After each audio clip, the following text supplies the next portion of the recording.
me just praegu nägime, et seisund on väga dünaamiline ja areng on väga kiire.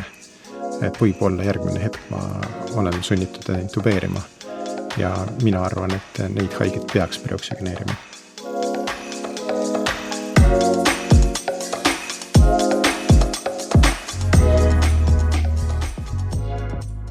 Tere tulemast kuulama Delta Kutse podcasti. Kui meditsiin paneb sinu südame kiiremini lööma, siis oled täpselt õiges kohas. Mina olen doktor Karl-Elvar Tomson ja täna oleme koos ühele tõeliselt põnevale kiirabikutsele. Alustame sündmuskohalt, pakume patsiendile abi ja liigume edasi EMO-sse ning heidame pilguga sellele, mis haiglas edasi saab. Et väljakutset kindlamalt lahendada, on meie brigaadis alati oma ala tipptegijad ja mul on suur rõõm tänases kiirabibrigaadis tutvustada kõigepealt doktor Aleksander Beljantsev, Tere. Kes on Tartu Ülikooli Kliinikumi teise intensiivravi osakonna arst-õppejõud. Väga tore esmakordne külastus, rõõm sind brigaadis näha. Ja teine brigaadiliige on doktor Andreas Rehi, kes on neurokirurg ja arst-resident. Tere ka minu poolt. Et meie esimene neurokirurg Delta Kutse podcastis. Et väga vinge, ma pean Aleksander ütlema, et sa kahjuks ei ole esimene intensivist, ega esimene anestesioloog, kes on Delta Kutse podcastis. Ega see tegelikult ei ole ka esimene neurointensivist, kes on Delta Kutse podcastis. Yeah. Aga väga vinge, et sa oled meiega liitunud. Ja täna on siis meie podcasti teema ajukatastroof.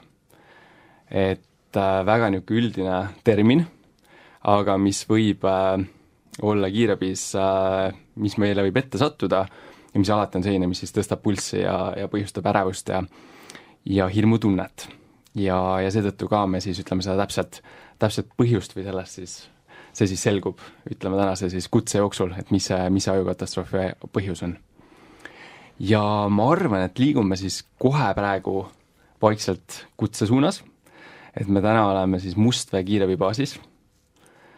On ilus päikseline ilm, nagu siin meil seda podcasti osa salvestades on, ja siis me saame kutse. Meil tuleb kutse, et 44-aastane naispatsient, peavalu ja inim on just silmade taga. Ja saame teada, et kaasuvaid haigusi ei ole. Ehk siis selline niisugune suhteliselt tavaline kiirabikutse, mis võib olla selline, valu on ju üldse enim levinum kiirabikutse ja peavalu on niisugune kutse, mis võib kindlasti iga tervishoiutöötaja teha natukene võib-olla selliseks, et jälle üks valukutse, aga kuidas just siis mõelda, eristada, et mis need tõsised kutsed on, et kui sa, Aleksander, saad sellise algse info, et mis su esmased mõtted on, mille peale sa mõtled? Jah, ega selles mõttes sõites sinna kutsele ma hakkan juba tavaliselt mõtlema selle peale, et mis see diferentsiaaldiagnostika on, et mis seda peavalu võib tekitada. Ja ega neid peavalu põhjusi on, kui niimoodi kuskilt guugeldada, siis leiab mingi paarkümmend tükki ja nüüd proovida aru saada, et mis seda võib põhjustada. Kõige sagedam peavalu põhjus on, neid võib tegelikult kahte gruppi suurde rühma niimoodi jagada, et primaarsed peavalud on ju need, mis on nagu mingisuguse kesknärvisüsteemi haiguse poolt tekitatud või põhjustavadki ainult peavalu. Ja siis sekundaarsed, need on need, mis on mingisuguse teise haiguse tagajärg. Et kutsele sõites mõtleks kindlasti need läbi, et kõige sagedamad peavalud on migreenid, pingepeavalud, siis klastervalu, trigeeminuse neuralgiaid on ka sageli mingil põhjusel. Ja sekundaarsetest peavaludest võib olla ka mingisugune infektsioon, on ju sinusiit või inimene näiteks anamneesis teada, et on sõltuv kofeiinist või ma ei tea, või on hüpertoonik, ja siis selle tõttu sekundaarne peavalu, et nüüd peavalusid on põhjusi on palju. Ja ma pean ütlema, et enamus nendest vajavad lihtsalt sellist ülevaatamist, võib-olla mingisugust ravi kiirabis ja nad jäävad koju, aga nende põhjuste seas on ka sellised peavalu põhjusi, mis võivad olla kriitilised, ohtlikud ja mis on tõesti ajukatastroof, on ju. Näiteks insuldid, hemorraagilised insuldid, ma mõtlen intratserebraalsed hemorraagiad ja subarachnoidaalne hemorraagia, mis on eriti kaval selline äkilise algusega peavalu ja muud sümptomaatikat ei pruugigi olla. Et me peame siis kuidagi aru saama, et millega siis tegemist on, et kas see on mingisugune lihtne probleem, mida võibki kodus üle vaadata ja mingeid soovitusi anda ja patsient jääb koju, või on siis tegemist nagu potentsiaalse ajukatastroofiga. Sa, Aleksander, nii hästi tõid juba esile selle laia spektri, et kuidas meil on tõesti nagu hästi lihtsad põhjused, mis ongi väga süütud, kuni siis lõpuks nagu meie podcasti pealkirja ajukatastroofini välja. Ja ma arvan, et see võib-olla annab juba niisuguse väikse eelaimduse ka, et kui keeruline mõnes mõttes see teema on, sest et meil just ütleme sellest infost ka, siin ei ole kirjas, et tal oleks olnud trauma, eks ju, et kui meil on ikkagi trauma kahtlus, trauma on anamneesis, siis meil kohe ütleme, need punased lipukesed, punased kellukesed lähevad kohe tööle, aga just võib-olla niisugune tavaline peavalu-kutse, mis on nagu see kõige raskem. Andres, üks asi, mis ma alguses mainisin, et sa oled neurokirurg ja resident hetkel, aga tegelikult, mis on väga põnev fakt sinu kohta, on see, et sa tegelikult oled ju Tartu Kiirabiga väga seotud ja sa oled olnud ka Tartu Kiirabis töötanud abiõena.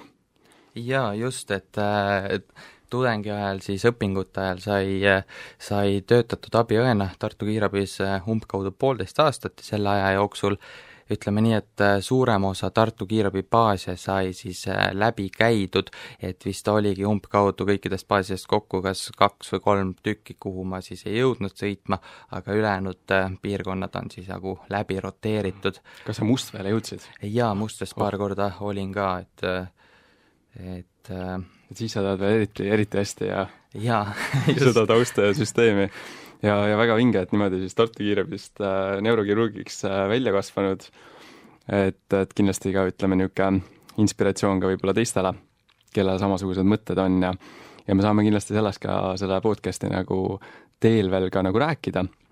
Võib-olla mida ma, Andres, sinu käest kohe küsiks, et sul on nagu väga huvitav perspektiiv, et sa oled siis olnud nagu ütleme abiõde, sa oled siis nii-öelda sõitnud kuudis, et võib-olla kõikidele mitte kiirabi inimestele, et kuut on lihtsalt termin, mida me siis kutsume, mis on siis nii-öelda, kus on siis teine õde või brigaadi teine liige ja patsient, see tagumine ruum, et mitte niimoodi halvustav termin, vaid niisugune pigem tore termin, et sa oled seal sõitnud ja nüüd sa oled neurokirurg.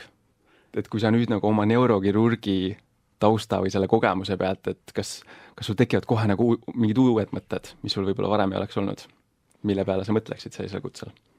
Jah, juba läbi selle, et toona abiõena siis, et võib-olla see teadmiste pagas ei olnud veel nii lai, ei olnud neid erinevaid ajukatastroofe ise nendega niivõrd vahetult haiglal tasemel kokku puutunud ja neid näinud, et kuidas need arenevad ja mis seal erinevad põhjused võivad olla, et see kindlasti nüüd laiendab seda pilti, et millele nüüd mõelda, kui potentsiaalselt sõita sellele kutsele ja kuidas mingi haigus võib väljenduda ja kuidas need õpiku nii-öelda kirja pandud sümptomaatika või nii-öelda kliiniline leid suhteliselt harva on neid kõiki aspekte patsiendil näha, et väga sageli võib olla see, et see kliiniline leid on ülimalt kerge selle haiguse nii-öelda raskuse taustal siis või selle põhjuse taustal, et selle tõttu võib kohe juba nii-öelda teadmatusest magada potentsiaalselt maha ohtliku ajukatastroofi seal taga. Et praegu põhimõtteliselt kõik arstitudengid, õetudengid, kiirabitöötajad lootsid, et äkki on mingisugune niisugune easy fix, hea vastus, mida neurokirurg ütleb, aga tegelikult on see, et see on jube keeruline teema kõikide jaoks ja jube raske on nagu nii-öelda puht anamneesi ja siis objektiivse uurimise käigus siis saada täpselt teada, millega tegu on. Just, ja pigem on ikkagi see, et kahtlustada üle, nii-öelda teha see võib-olla pealtnäha mõttetum hospitaliseerimine ja siis tagantjärgi tõdeda, et ei olnud seal taga midagi ja kompuuter oli korras ja tegelikult läks paratsetamooli peale see peavalu üle, kui see, et jätta patsient koju ja siis hiljem avastada, et järgmine kutse on juba koomas patsiendi juurde. Et hästi niisugune tundlik ja kindlasti me saame nendest sümptomitest või punastest lippudest veel ka rääkida patsiendi juures, et kui me patsienti näeme. Aleksander, tõenäoliselt see kutse antakse Charlie kutsena. 44-aastane naine, peavalu silmade taga, kaasvõidõigus ei ole, noor naine. kas me sõidaksime sinna vilkuritega või läheks rahulikult? Ei sõidaks vilkuritega, sest et see esialgne info on ju midagi kriitilist sealt taga nagu ei tundu olevat, et peavalu võib olla täitsa selline tavapärane situatsioon, et ma küll ei sõidaks sinna vilkuritega, ei, rahulikult. Et mitte panna ka ohtu, et alati eks see alarmsõit on selles mõttes potentsiaalselt nagu ohuallikas liikluses teistele endale ja kui patsient on peal, siis patsiendile ka, et kas me natukene juba sellest, Aleksandr, sa väga hästi sellest diferentsiaaldiagnostikast rääkida, sellest laiast ampluaast, primaarsest ja sekundaarsest peavalust, kas tuhnaksid sa anamneesis ka praegu, vaataksid, mis tal andmevaaturist, mis tal analüüsid tehtud on, mis ravimid välja kirjutatud? Jaa, kui isikukood on olemas, siis tõesti me saame sealt andmevaaturist vaadata, mis need kaasuvad haigused on ja sealt saab ka päris palju igasugust nagu vihjeid, et mis seda peavalu võib tekitada. Et kui on migreen, siis ikka inimene on, see on ju kroonilist tüüpi selline peavalu, mis on kordub ja ägeneb ja selline diagnoos võib sealt anamneesist välja tulla või siis näiteks hüpertensioon on ju, mis on kehvasti kontrolli all noorel inimesel, võib ka põhjustada peavalusid, kui see vererõhk väga kõrgeks läheb. Et otsiks kindlasti mingisuguseid selliseid vihjeid, et mis aitaks meil võib-olla selle diagnoosi püstitamisel. Mis sealt veel võib leida, on sõltuvused, on ju, et kui on alkoholi tarvitamisest, on ju, et see võib olla ka selline võõrutusseisund, on ju, et inimene on mitu päeva alkoholi tarvitanud ja nüüd on ära jääma nähud ja pea võib valutada. Või see võib vihjata ka samas, et ta võib olla trauma, et võib-olla oli mingisugune tsükkel ja nüüd on kukkunud, ise sellest ei mäleta või krambihoog olnud, jah.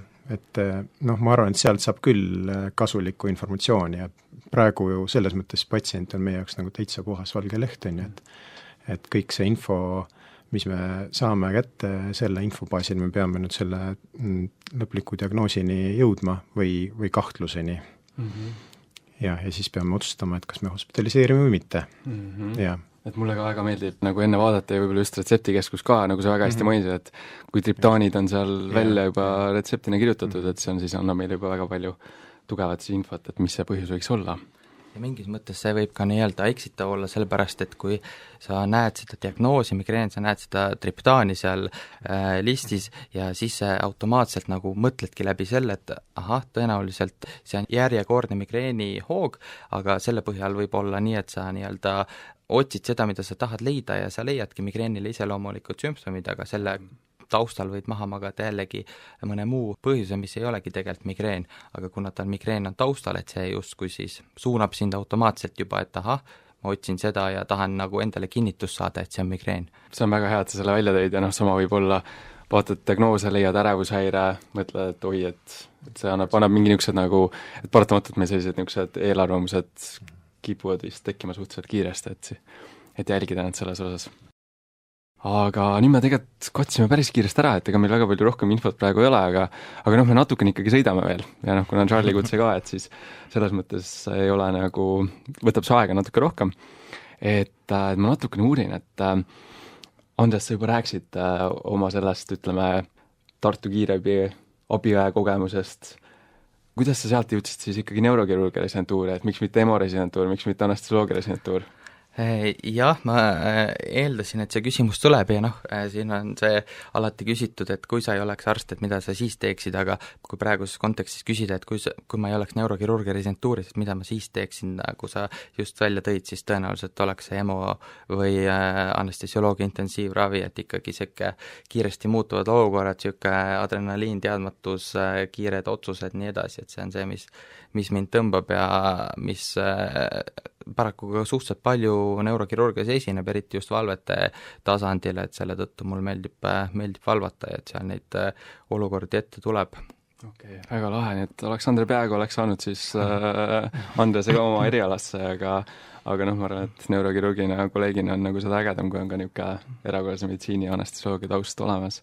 Just, ja veel taustast nii palju, et tegelikult me Aleksandriga oleme ka kolleegid olnud nii-öelda samas osakonnas töötanud, et kui ma 2013 aastal nii-öelda jõudsin meditsiini juurde pärast keskkooli lõpetamist, siis ma esimesed 2 aastat ei saanud ju arstiõppesse sisse, siis ma läksin õendust õppima ja kohe samal sügisel ma tahtsin minna hooldajana tööle ja kirjutasin erinevatesse intensiivravi osakondadesse ja teine intensiiv, ehk siis toonane neurointensiiv oli see, kuhu ma tööle sain ja sealt juba sellised esimesed kogemused siis ajukatastroofiga patsientidega ja eks sealt see neurohuvi vaikselt kujunema hakkas, nii et põhimõtteliselt arstiõppe esimesel kursusel oli mul juba selge, et neurokirurgia on see tee, mida ma tahan, mille poole ma nii-öelda tüürin ja sealt alates ma olen sellist nagu nii-öelda teadmiste pagasit ja kasvatanud, et käinud lõikustel kohal, lugenud juurde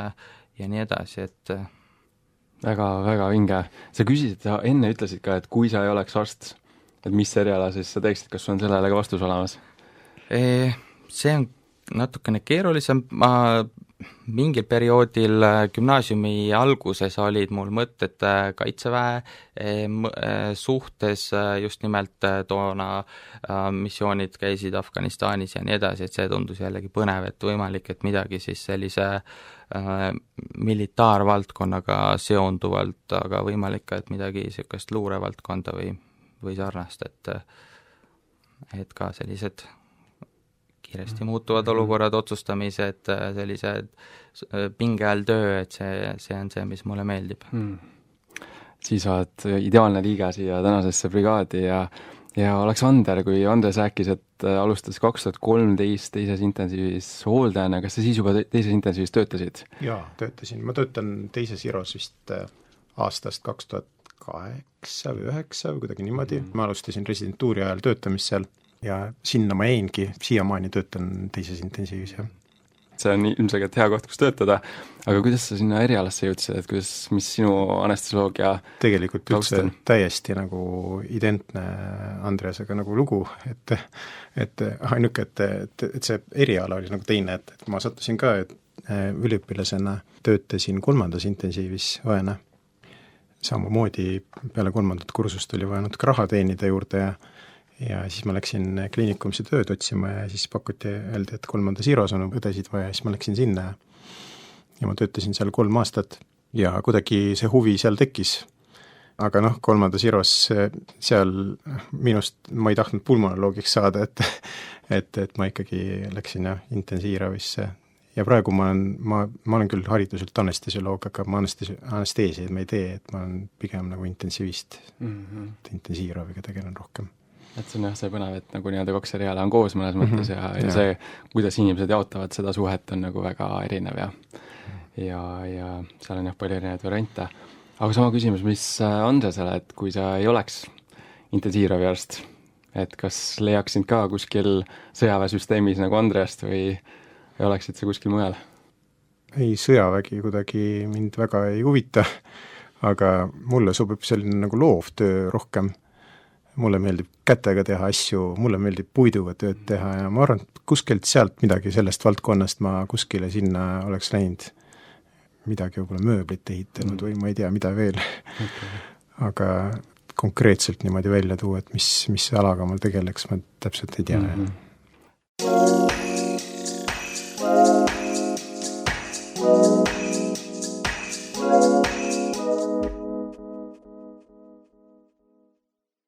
Aga nüüd samal ajal, kui me oleme siis jutustanud, oleme me kohale jõudnud ja siis, kui me jõuame sündmuskohale, tuleb meile patsient uksele vastu, mis juba annab meile päris palju infot siis tema nii-öelda üldseisundi kohta. Kõnetab, aga märkame, et samm ei ole nii kindel. Juhatab meid elutuppa ja uusi sümptomeid siis vahepeal ei ole tekkinud, et endiselt on siis see peavalu, endiselt on see enim silmade taga ja midagi nagu muud meil otseselt ei ole. Et Andres, kui sul nüüd selline patsient tuleb vastu, ta kõneleb, ta räägib, A, B on koheselt korras, C kõndides tõenäoliselt on ka korras, aga nüüd me jõuamegi sinna D juurde, neuroloogilise ülevaatuse poole, et mida sa sellisel peavalu patsiendil, ütleme, kui saad konsultatsiooni EMO-sse või mille peale sa mõtled, mida sa vaatad? No esimese asjana vaataks, et kahtlustaks või välistaks sellised raskemad põhjused, et vaataks, kas tal on meningiaalärritusnähud positiivsed, et kas tal on kukalvaba, et kas tal on fotofoobiat, et nende osas uuriks esmalt, et kas küsiks iiveldamise, oksendamise suhtes ja samuti ka väga oluline, et kui pikalt see peavalu on kestnud, millal see hakkas, kas see hakkas järsult, kas see on tundide jooksul progresseerunud, kas eelnevalt on olnud nii-öelda selliseid hoiatuspeavalusid, et või on see täiesti esmakordne peavalu elus, et saaks selle peavalu kohta ka täpsemat infot ja siis ka peale vaadates saab juba patsiendist väga palju infot, et kas see on lihtsalt pikale veninud pidu eelmisel õhtul ja sellest tingitud natukene tasakaal ebakindel ja pea valutab ja selline pohmaka mõjud või on seal ikkagi taga midagi tõsisemat, et et alati on see võimalus ka, et me salvestame seda siis ütleme 2 päeva pärast Volbriööd, aga võib-olla 1. mail saades seda kutsat, et siis on natukene ka see kontekst natukene teine, oleneb muidugi patsiendist. Aga on sul, et sa tõid välja väga häid niisuguseid erinevaid anamneesi, on sul ka mingi niisugune, ma ei tea, top 3 küsimused, mis nagu sinu jaoks on need kõige olulisemad, mis annavad kõige rohkem infot, mida võiks kuulajad siis meelde jätta? Jaa, et selles osas ongi, et see peavalu tekkekiiruse osas ja intensiivsuse osas, et kui kiiresti see peavalu progresseerus maksimaalse tugevuseni, kas see oli põhimõtteliselt hetkega, sekunditega või on ikkagi aja jooksul see peavalu süvenenud, et see põhimõtteliselt annab juba üldiselt ajukatastroofid, nad tekivad suhteliselt järsku, nagu suhteliselt pigem sekundite jooksul kulgeb see peavalu maksimaalse intensiivsuseni, et see annab kohe nagu viite, et millega meil võiks olla tegemist. Ja veel oluline aspekt, et kas patsiendil näiteks palavik olnud, et kui palavik ka kaasneb, et see viib kohe mõtted mujale, et see on mingile infektsioossele põhjusele, et kas siis ongi sinusiit, kas on meningiit, nii edasi, et vastavalt sellele. Ma arvan, et kõikidel inimestel on kunagi pea valutanud ja võib-olla sellel inimesel ka, kelle juurde me tulime praegu visiiti, aga minu jaoks üks top küsimusi on see ka, et kas see peavalu, mida praegu tunneb, kuidagi drastiliselt erineb nendest peavaludest, mis ta on kunagi tundnud. Et tekkeaeg on väga oluline tõesti, et ajukatastroofid algavad järsku. Ja piikvalu või see maksimumvalu tekib ka kiiresti, 1 tunni jooksul. Aga kui see on tõesti selline inimene, me ei tea täpselt tema anamneesist, et ta on näiteks migreenivalude tõttu nagu kannatanud, aga nüüd ütleb, et see valu, mida ta praegu tunneb, on täiesti erinev, et see ei ole mitte midagi sellist, mis ta on nagu aastate jooksul siin tundnud, et midagi on täiesti viltu, et see on teistmoodi. See ka vihjab, et võib-olla midagi toimub muud, mitte migreen, et miski on veel, mis tekitab seda peavalu. Ja see peavalu võib olla tõesti ainuke sümptom ja selleks, et aru saada, et kas see on nüüd kuidagi vihjab meile sellele, et on tegemist ajukatastroofiga, on ka scoring-süsteemid välja töötatud. Näiteks kui me selline peavalu subarachnoidaalse hemorraagia puhul on sageli ainuke sümptom on peavalu ja Ameerika subarachnoidaalse hemorraagia ravijuhend soovitab kasutada Ottawa subarachnoidaalse hemorraagia diagnostilist tööriista, et seal on kõik need küsimused, et kui kiiresti see tekkis järsku, kui kiiresti ta maksimumini jõudis, kas on kuklakangestust, kas see valu erineb kuidagi sellest valust, mis ta on varem nagu kogenud. Et seda võib kasutada. Kõikide nende diagnostiliste algoritmidega on muidugi see jama, et nad on disainitud meeletult tundlikuks, mida see nagu kiirabitöötaja jaoks tähendab, sest see tähendab seda, et võib-olla 100 hospitaliseeritud patsiendist me leiame ainult 10 subarachnoidaalse hemorraagia. Aga nagu Andreas ütles ka, ma tahan veel kord seda nagu rõhutada, et pigem üle reageerida ja selle haige nagu ära viia. Ja isegi kui tal tehtakse selle kompuutri ja saab ta selle paratsetamooli, läheb koju, siis vähemalt on kontrollitud ja tõesti nagu koha peal kiirabi etapil on vahelt väga keeruline aru saada, et see tegemist võib olla ajukatastroofiga. See scoring-süsteem on tõesti nii hea, et selle välja tõid ja ma vaatan, et siin ei ole ka ühtegi niisugust analüütilist, et seda saab siis täitsa kasutada prehospitaalselt, mis teeb selle väga heaks ja nende scoring-süsteemidel on alati ju see hea, et see tuletab ka meelde, mida küsida. et tihtilugu isegi võib-olla see skoor ei ole nii oluline, mis see protsent tuleb, aga lihtsalt see, et sa siis käid kõik üksipulgi läbi. Et see on väga-väga hea soovitus ja mulle meeldib kohe nagu tuua siia paralleeli, et kuidas üldse nagu haiglas meditsiinis või ka haiglas, et samamoodi, et kuidas see valu iseloom on nii oluline, et samamoodi kui me rääkisime siin erinevatest rinkerevalude põhjustest ja aordidissektsioonist, et seal on täpselt samamoodi see, et see valu iseloom, valu algus, kiirgumine, tekkeaeg, kas ta on püsiv, on ta unduleeruv, et siin nagu kehtib see sama hästi ja samamoodi. Et ühte uuringut ka, mis ma nägin, et mis soovitas ka küsida ka niisugust küsimust, et kas see peavalu, ütleme, siis maksimaalne valu või peavalu maksimaalne valu tekkis 1 tunni jooksul. Et selline asi, et sa mainisid ka šahhi, et seal on ka nagu kirjeldatakse niisugust momentaalset kohest valu, aga vahepeal võib see olla ka, eks ju, ütleme, tekkida nagu natukene pikema aja jooksul kui 5 minuti jooksul. Just, ja tegelikult ka oluline asi võib-olla, mida võiks küsida, et kas see peavalu tekkis rahuolekus, lamades, voodis või see tekkis pingutuse käigus, et see, kui see tekkis pingutuse käigus, et see võib ka anda rohkem viidet šahhile, sellepärast et enamik aneurismi ruptuuridest tekib tegelikult füüsilise koormuse käigus, et kas see on nii-öelda vetsus ponnestamine, on see seksuaalvahekord, on see mingi raske füüsiline töö, mis lihtsalt tõstab koljusisese rõhu korraks üles ja sellest tingituna või vererõhu üles tähendab, et see suurendab seda ruptuuri riski, kui see aneurism seal taustal on. Andres, sul on see Ottawa skoor lahti, teeme selle läbi. Nii, esimene küsimus on vanus võrdne või suurem 40. Meil on 44-aastane naispatsient. Just, saame +1. Siis järgmine küsimus on kaelavalu või siis kaelakangus. Ta tunneb natukene, et kael on nagu natukene kange, et ei ole päris nagu oleks halvasti maganud. Siis vaatame seda, et mitu põiki sõrme jääb sinna vahele, et lõuga rinnale panna. Et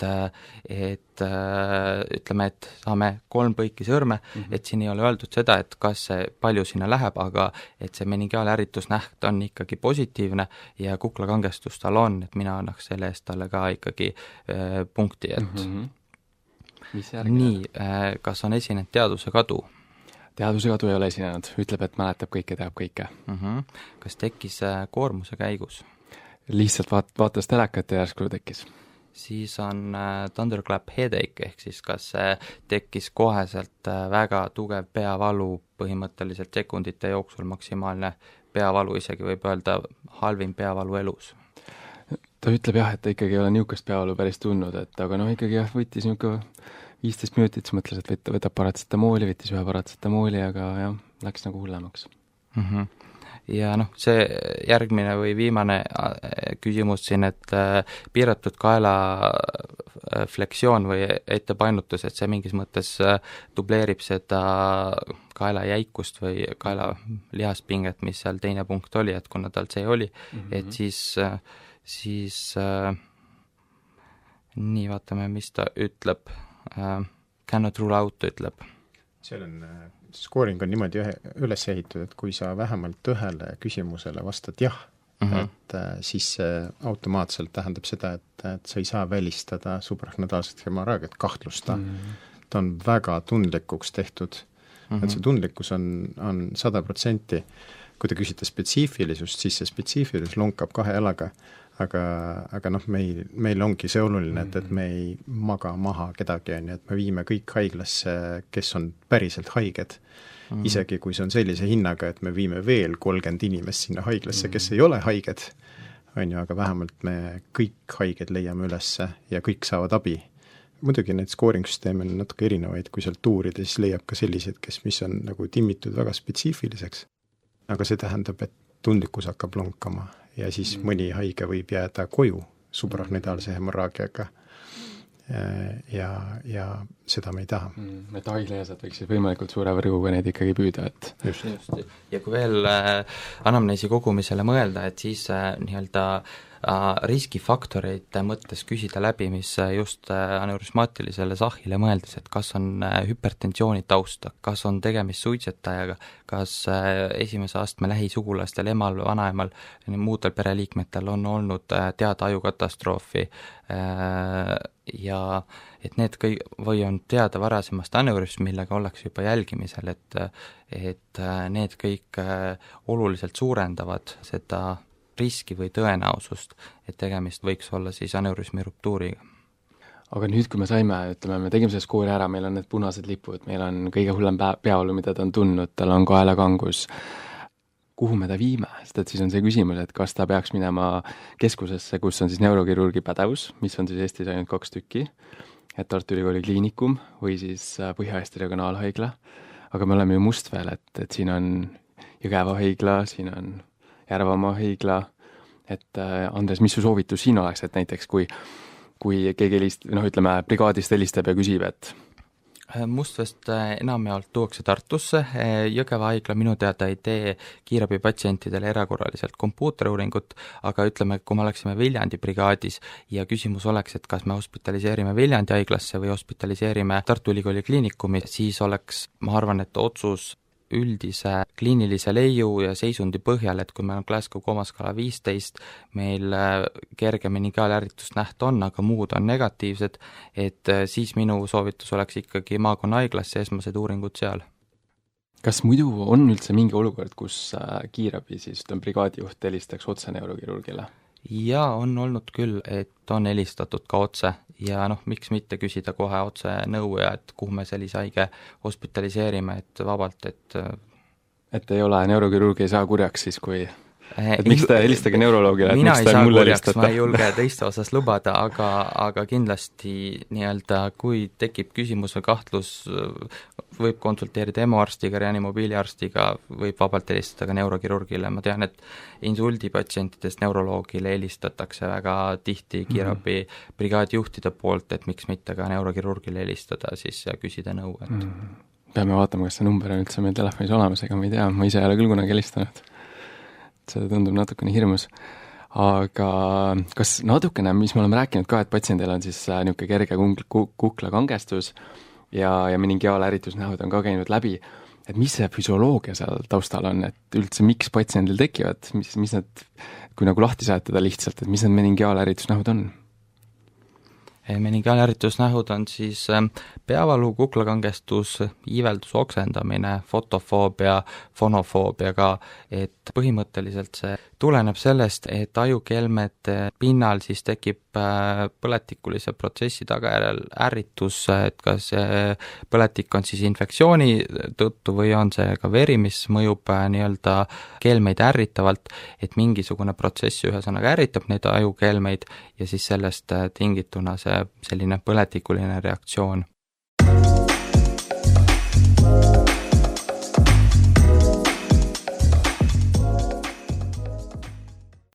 Nüüd me siis hakkame võtma patsiendi elulisi näiteid, me vaatasime neuroloogilise koldele üle, me midagi need leidsime, millest me siis enne mainisime ja rääkisime, ja siis paneme patsiendi külje peale, et enne oli Glasgow 15, saturatsioon 98, kergelt ta hüpnoos, hingamisagedus 22, aga trakteerime seda kui ka kerget ärevust.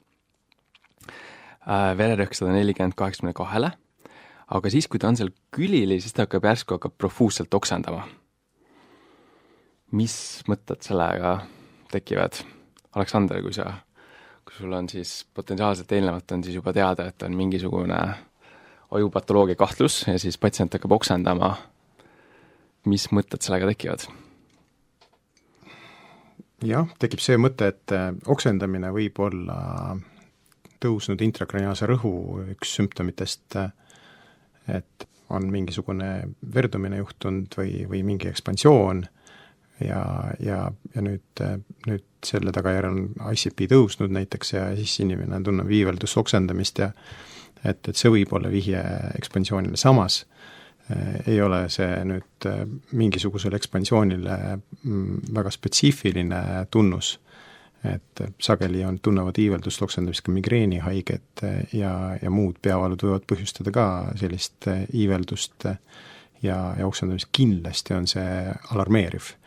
et miski see juhtus järsku, on ju, tugev peavalu, mida ta ei ole varem tundnud, et see vihjab sellele, et mingi katastroof ja nüüd ta hakkab iiveldama ja oksendab, et see kindlasti on alarmeeriv. Aga ega ma rohkem järeldusi praegu selle alusel nagu ei teeks. See võib muidugi tähendada ka seda, et nüüd kiirabi juuresolekul see katastroof hakkab süvenema, aga ma ei tea, mis seal edasi hakkab toimuma. Kahjuks mul ei ole sul häid uudiseid, Aleksander, see asi läheb aina hullemaks. Et nüüd ajas ta on oksendanud, ta on 2 korda oksendanud ja selle jooksul siis teadushäire süveneb ja süveneb ja süveneb. Kui me alguses saime Glasgow 13, siis mõne aja pärast on ta 11, mõne aja pärast on ta 8 ja meil on siis kahtlus mingisugusele tõsisele ajukatastroofile, mille põhjusest me võib-olla juba oleme rääkinud, aga mida me täpselt siis tõenäoliselt sel momendil vähemalt veel ei oska öelda. Kas siin siis lähme edasi ABCD printsiibi järgi?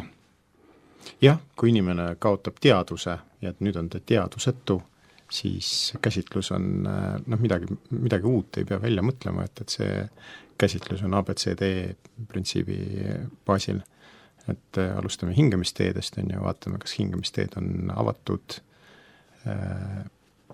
kas on oksemasse veel suus, vabastame ülemised hingamisteed, vaatame, kas on läbitav, kas õhk liigub vabalt, kui A on kontrollitud ja korras, siis liigume edasi B juurde, kuidas see hingamine on, et saturatsiooni peaks sellest hetkest juba pidevalt monitoorima, et milline see oksügenatsioon on ja siis liigume, kui oksügenatsioon on hea, siis liigume C juurde. Seal B juures ma ütleks seda, et minu praktika on see, et isegi kui ma näen, et saturatsioon on korras, mina panen nendele haigetele hapnikku. Miks? Sest et me just praegu nägime, et seisund on väga dünaamiline ja areng on väga kiire. Et võib-olla järgmine hetk ma olen sunnitud intubeerima ja mina arvan, et neid haiget peaks preoksügeneerima. Et see preoksügenatsioon algab sellest hetkest, kui ta on teaduse ära kaotanud ja siis mina tavaliselt hoian seda hapniku peal, kuni siis on üle antud või intubeeritud või et ma panen hapniku. Et nagu punase trauma korral, et see ei ole see koht, kus hapniku kokku hoida, lasta hapnik peale ja hüpoksia on ohtlik. Ma arvan, et see on väga spekulatiivne, pikas perspektiivis. Ma arvan, hüpoksia on ohtlikum kui hüperoksiast põhjustatud mingisugune vabaradikaalid ja muud, ja igal juhul, kui patsienti intubeerime, siis me kindlasti preoksügeneerime neid, et see on selline ohtlik olukord, et intubatsiooniga võib aega minna ja patsient võib apnoe tõttu desatureerida, et me võidame natuke aega selle preoksügenatsiooniga. Seejuures vererõhk, rütmi kontroll, sellest hetkest, kui patsient on teadusetu, siis monitooring peale ja jälgime vereringet, vererõhu mõõtmisi võiks teha 3 minuti tagant ja agressiivselt peaks ravima hüpotensiooni. Miks? Sest et nüüd on, ma arvan, et meil on kõikidel selge, et see on ajukatastroof, et inimene kaotas teaduse, enne kaevas peavalu, see on verejooks, kindlasti on see mingisugune ekspansioon peas, mis põhjustab seda koomat. Närvirakud on praegu surve all, võib-olla intrakraniaalrõhk on kõrge, ajuperfusioon võib-olla halb ja kui on hüpotensioon ka veel lisaks, siis ega need närvirakud väga pikalt ei ela. Nad hukuvad päris kiiresti, mõned minutid hüpoperfusiooni pluss tõusnud intrakraniaalrõhk ja need närvirakud hukuvad, et rõhku peaks agressiivselt ravima. Hüpertensioon on ka halb. Seda tasakaalu koha, et me kahtlustame ühelt poolt, eks ju, siis ka tahame hoida seda piisavat rõhku ja teiselt poolt ka kahtlustame verdumist, et mis see tasakaal on, mis vahemikus see vererõhk võiks olla? Jah, et kui vaadata subarachnoidaalse hemorraagia juhiseid, mida ma isiklikult arvan, et sellel patsiendil on, sest et esimene avaldus oli lihtsalt peavalu ilma koldeleiuta, sahhid käituvad niimoodi. Et subarachnoidaalse hemorraagia juhised soovitavad hoida süstoolset rõhku alla 160. Et see vähendab reeruptureerimise ohtu aga milline see optimaalne seal on, et kindlasti peaks olema üle 110 ja siis ülemine piir on 160, kuskil sinna kanti, see peaks jääma. Ma isiklikult prooviks tiitrida, kui mul õnnestub niimoodi, et ta oleks seal kuskil 150 juures. Mulle tundub, et madalam on nagu halb, et noh, see praegu just juhtus mingisugune massiivne ekspansioon, on ju, intrakraanrõhk võib olla kõrge, ta võib-olla tahab natuke kõrgemat perfusioonirõhku saada. Ja Labetalool on kiirabietapis see ravim, millega seda rõhku vajadusel langetada. Ja üks ravim või mõned ravimid langetavad veerrõhku, mis tekitab mul ka küsimuse, et Aleksander, kas sa intubeeriksid ja viiksid ta narkoosi, mis toimib ka siis, ütleme, annab sama efekti? No ma oskan seda teha, see on üks küsimus, et kas kõik oskavad või kui see on õdede brigaad, siis ma kindlasti soovita seda. Prioriteet on avatud hingamisteed, normaalne oksügenisatsioon, normaalne hingamine ja vereringe, on ju, et hüpotensiooni vältimine, ekstreemse hüpertensiooni vältimine. Need on prioriteedid. Kui õnnestub need prioriteedid saavutada ilma intubeerimata, siis kiire transport haiglasse. Et need on prioriteedid. Intubatsioon ise, jah, seal on intubatsiooniga me indutseerime narkoosi. Narkoosil võib olla potentsiaalselt mingisugune neuroprotektiivne toime tingimustes, kus on intrakraniaalrõhk väga kõrge ja ajuperfusioon võib olla häiritud, aju hapniku tarbimine langeb, et jah, kindlasti nii on. Aga ta ei ole selline mustvalge, et see halle toone lisab sinna see, et see on ajakulu, punkt 1. Et see tähendab, et me jääme mängima sinna, tal praegu on verejooks peas, on ju, on ruptureerunud see aneurism. Teine asi on see, et kiirabibrigaad on 3-liikmeline. Ma ei tea, kas te olete kiirabiautos kunagi intubeerinud või kuskil sündmuskoha peal, käsi on vähe. Ja kui midagi läheb nihu, on ju, siis me peame kõik väga kiiresti toimetama ja paratamatu kulub rohkem aega kui näiteks EMO-s. Me peaks seda intubatsiooni tegema, kus on käsi väga palju ja me saame probleemseid olukordi väga kiiresti lahendada. Et ma ütleks, et see abi kutsuda ka. Just, ütleme, intubatsioon on minu arust nagu selline potentsiaalselt ohtlik tegevus, mida ma teeks äärmisel juhul. Aga kindlasti peab selle peale mõtlema ja kindlasti peab selle peale mõtlema, et kui meil praegu on hingamistee tagatud lahti, ventilatsioon olemas, on ju, hingamissagedus on 14 korda minutis, ei ole sellist pradüpnoet, saturatsioon on üle 94, siis on okei, lähme haiglasse, aga see olukord võib iga hetk muutuda. Hingamistee võib kokku vajuda, võib sekreedis tekkida mingisugune bronhospasm, ta võib oksendada, aspireerida ja siis see hingamistee on kaotatud ja siis lähme siis edasi seal vastavalt sellele, mida me saame teha, ja see järgmine samm võibki osutuda intubatsioon. Ma kutsuks appi. Ma kutsuks juba siis appi vastu reanimobiili, et nad, ma arvan, 2 brigaadiga intubeerida on ka palju parem, 6 nüüd, mitte 3. Isegi kui me oleme hädas ja meil on, ma ei tea, me ei saa ventileerida või näiteks või intubeerida, on ju, siis meid on rohkem, me saame kiiremini selle olukorra lahendada. See on väga, väga hea kokkuvõte ja meil tõesti praegu on selles mõttes nagu superbrigaad, et meil on Aleksander olemas, eks ju, me saaksime haige intubeeritud tõenäoliselt, aga eriti kindlasti nagu koht, kus ütleme siis reanimobiil kindlasti appi kutsuda ja minu meelest see ka nii hea kokkuvõte, et tegelikult isegi kui sa oled siin brigaadis, ütleme tava Tartu kiirabiautos, mis on ka väiksem kui reanimobiil, et sa kutsuksid ka appi reanimobiili. Kindlasti. Et see nagu, et see võib-olla ka, et ei oleks kindlasti mingit valehäbi või ei oleks nagu mingisugust takistust, et kutsuge appi ja koos on alati parem lahendada ja abikäsi on rohkem. Ja võib-olla siin ka kokkuvõttes öelda, et see ikkagi see nagu traumahaige käsitlus, scoop and run, et ma arvan, et Andres tahab ka seda patsienti võimalikult kiiresti näha, mitte see, et ta oleks nüüd ülilust intubeeritud. Pigem, et lihtsalt oleks oksügenisatsioon ja ventilatsioon oleksid tagatud. Kas on tagatud nasofaringaaltoruga, on see tagatud kõrimaskiga, on see tagatud orofaringaaltoruga või intubatsioonitoruga, et see on nagu teisejärguline.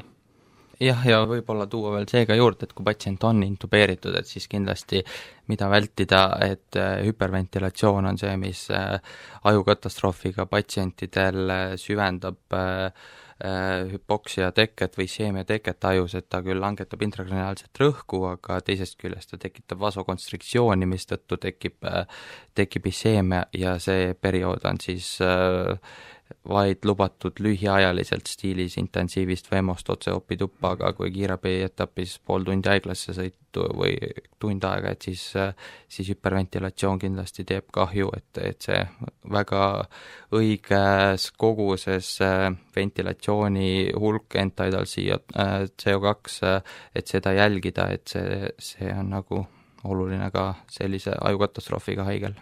Kindlasti panna külge, eks ju, meil Mindrail on õnneks olemas see, et panna siis kapnograaf külge ja siis selle järgi tiitrida, mis numbrit me näha tahame. No põhimõtteliselt on soovitus hoida see 35–45 tasemel, et pigem mitte alla selle.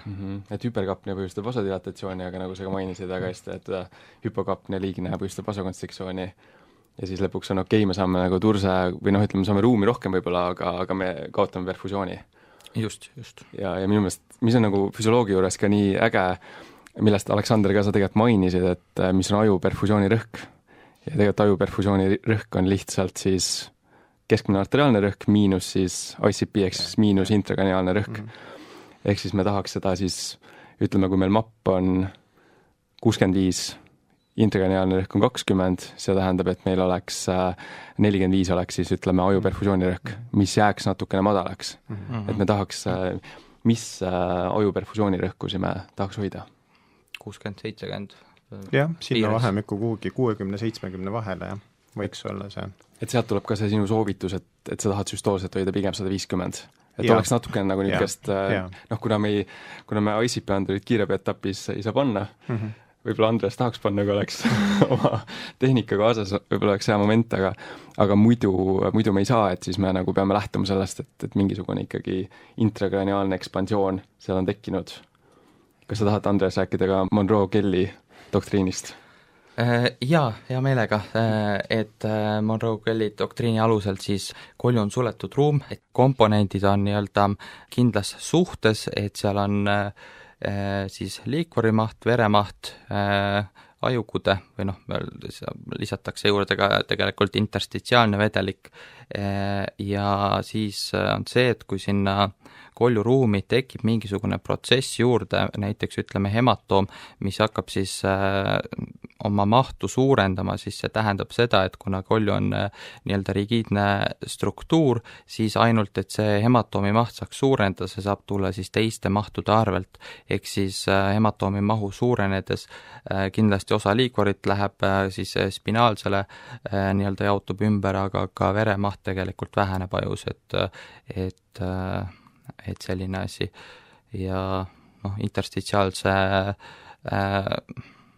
mahu osas, kui tekib rakkudes isheemia, siis jällegi tekib turse, et see interstitsiaalne maht suureneb, et see võib omakorda siis jällegi veremahtu veelgi langetada, et põhimõtteliselt see, et kolju on rigiidne struktuur, igasugune mahu lisandumine sinna tähendab seda, et muude mahtude arvelt see suurenemine käib ja eelkõige on siis selleks mahuks, mida saab vähendada või mis väheneb, hakkab, ongi siis veremaht ja liikvor. Ja mis on need esimesed sümptomid, et ütleme, ruum hakkab seal otsa saama?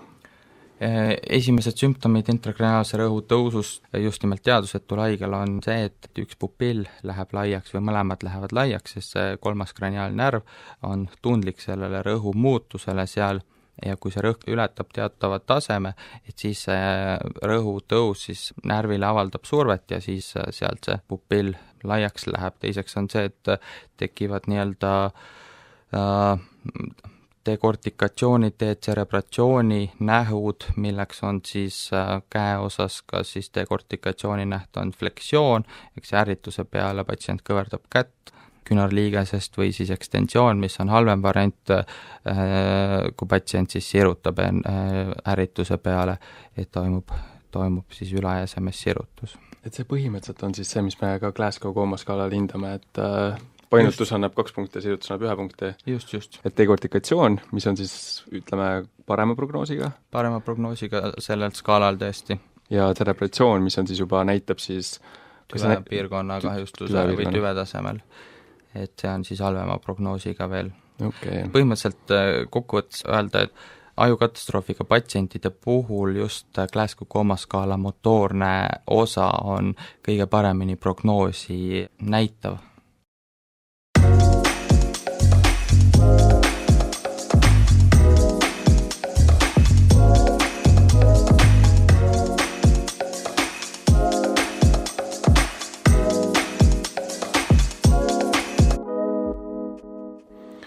Reanimobiil jõudis meil appi, me oleme nüüd 6-7 ja patsiendil on siis pupillid ikkagi läinud laiemaks, tal on dekortikatsiooni nähud, tal esineb siis valule painutus kätest ja me otsustame ta ära intubeerida.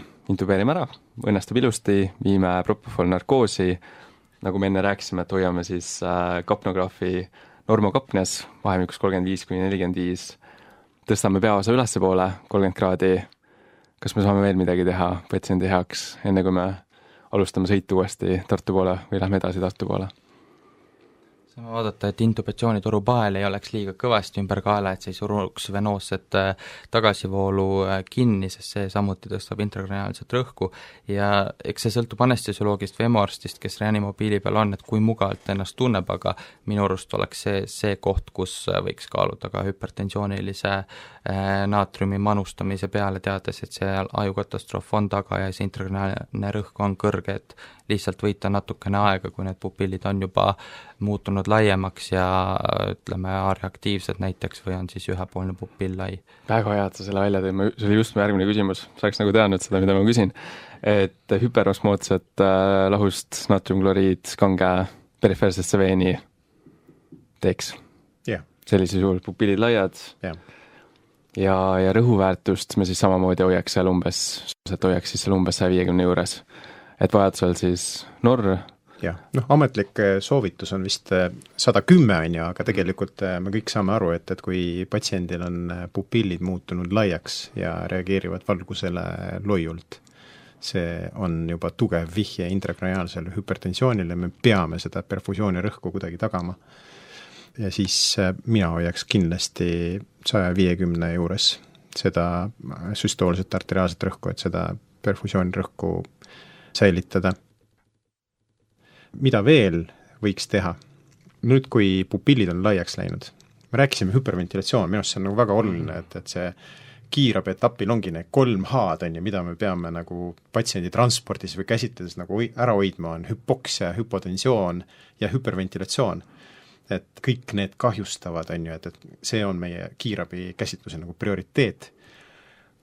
Aga olukorras, kus on imminent pitsumine, surm, on ju, et me näeme, et okei, üks pupill läks laiaks, on ju, see tähendab unkaalset pitsumist, et kogu aju veel ei ole nagu seal ohus, aga kui mõlemad pupillid lähevad laiaks, see on juba transtenteriaalne pitsumine, see on selline suur aju on tõsise surve all, ja tõenäoliselt surub seal juba tüve peale, mõlemad okulomatoorium, see kolmas kraniaalnärv on surve all.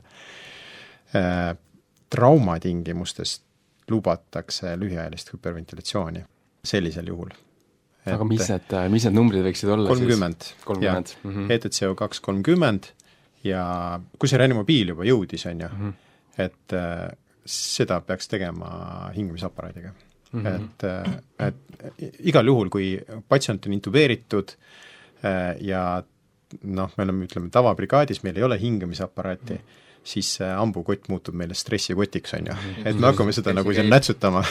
Et kui see reanimobiil on kohal, seal on hingamisaparaat, siis seda hüperventilatsiooni või üldse ventilatsiooni peaks tegema hingamisaparaadiga ja tiitrima seda niimoodi, et me ei tekitaks mingit meeletut hüpokapniat aga doseeritult, on ju. Ventilatsioon nüüd on ravimeetod, on ju, et ja see CO2 eliminatsioon natuke aitab meil veremahtu vähendada, peas ruumi võita, ja võib-olla sellist vältimatu pitsumist nagu ära hoida, et kuni 30 CO2 on transpordi ajal nagu aktsepteeritav. Ja hüpersonaalne ravi, sellest me rääkisime narkoos, on ju. Võidab aega põhimõtteliselt see hüperventilatsioon, et ta on pikas perspektiivis kahjulik, aga nii lühiajavaates või ajaaknas võib see olla patsiendi jaoks päästev tegevus. Et kuna nii aegkriitiline olukord lihtsalt siis ja kuna me trepanatsiooni kiirabietapis teha ei saa, vist ei saa, vist ei tehta kuskil. Või siis ventriklitreeni panna, et jah, sama. Aga kas meil reanimobiili tasemel tiopentaal naatriumit on? Ei ole.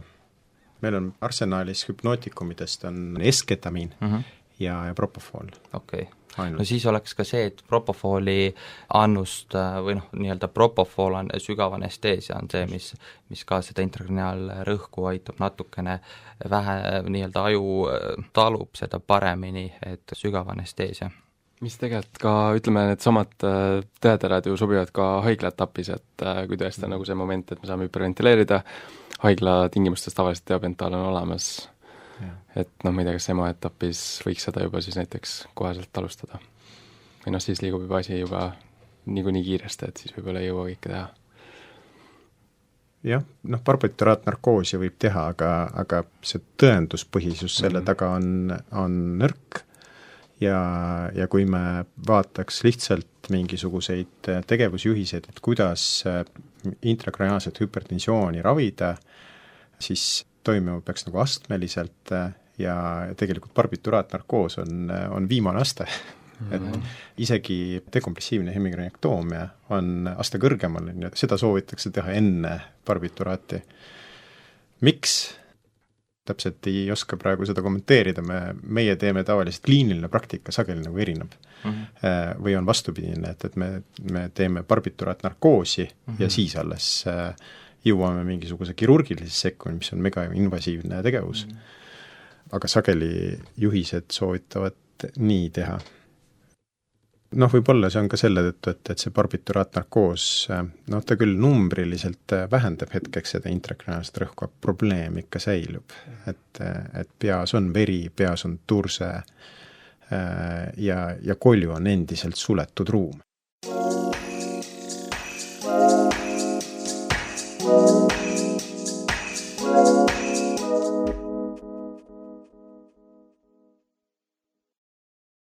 Mida me edasi teeme, et praegu siis me tegime kõik nii, nagu me rääkisime, diisliga sõidame nii kiiresti, kui saame vähega haigla poole, jõuame EMO-sse.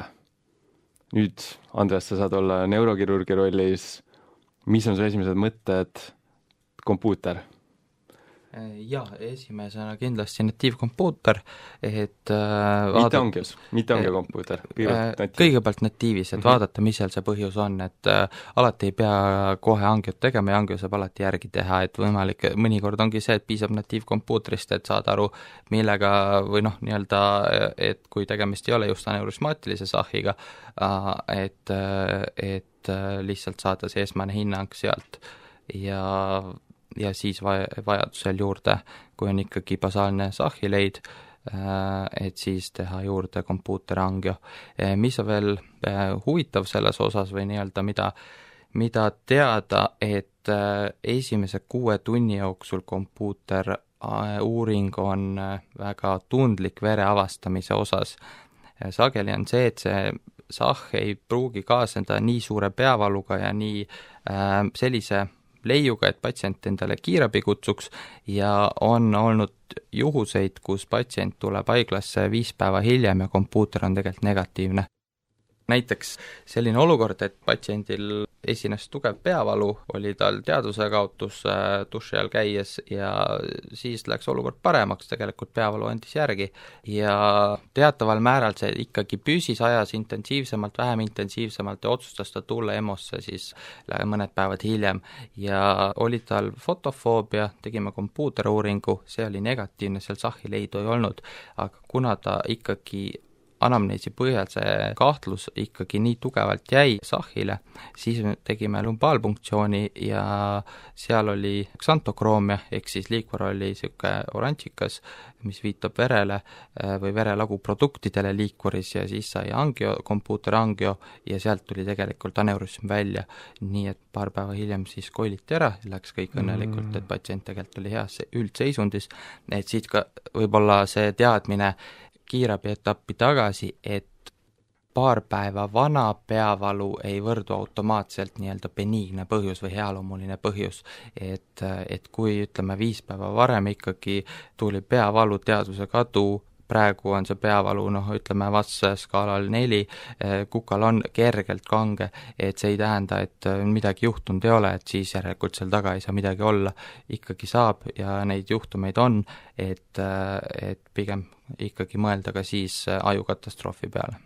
Et see teeb selle peavalu teema jälle nagu väga hea näide, kui kompleksne see on nii mitmes etapis, kõigepealt kiirabi üldse selle patsiendi ära tunneks, et see tegelikult on ikkagi tõsine probleem, et see, et EMO-s tehtakse ikkagi kompuuterangio ja lumbaalpunktsioon, mitte ainult siis natiivisuuring, et seal neid ütleme momente, kus see patsient oleks võinud jääda abita, on tegelikult nii palju. Just, ja iga 6 tundi ja enam, et siis see kompuutri tundlikkus vere osas hakkab vähenema ja võib-olla juba see, et 24 tundi hiljem ei pruugigi seal enam seda Sahhi näha, kui see juba algselt on olnud selline tagasihoidlik leid. Ja kui tulla Sahhi juurde, siis umbes levimus on, eks ju, 1% kõikidest peavaludest. Et mõnes mõttes see on niisugune väga nõela otsimine heinakuhjast, aga kui me ei leia seda nõela, siis võib-olla see võib lõppeda fataalselt.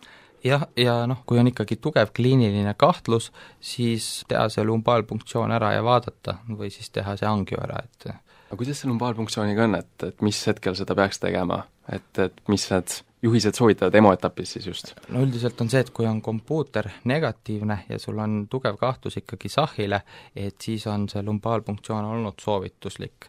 Ma arvan, et kui vaadata invasiivsuse tasemel, siis kompuuterangio tegemine võib-olla tooks paremini kohe välja selle põhjuse, kui seal on aneurüsm taga, aga seal võib olla ka harva nii-öelda mitteaneurüsmaatilist Sahhi, see on juba omaette teema, aga lumbaalpunktsioon põhimõtteliselt annab sulle viite, et kui kompuuter on negatiivne ja see liikvar on niisugune ksantokroomne, oranžikas, roosakas, et seal on mingi verdumine olnud sees. Okei, aga enamasti ikkagi kompuuterangio tavapärane, et olukorrad? Enamasti ikkagi tavapärane ja et pigem lumbaalpunktsiooni tehakse harva, et siis seal on ka lumbaalpunktsiooniga alati teatud riskid, epiduraalhematoom, spinaalhematoom, meningiit. Traumaatiline punktsioon, kus võid näha verd sees tegelikult samamoodi. Või siis see kõige levinum põhjus, mida anestesioloogid ikkagi tihti näevad, on siis tuurapunktsiooni järgne peavalu.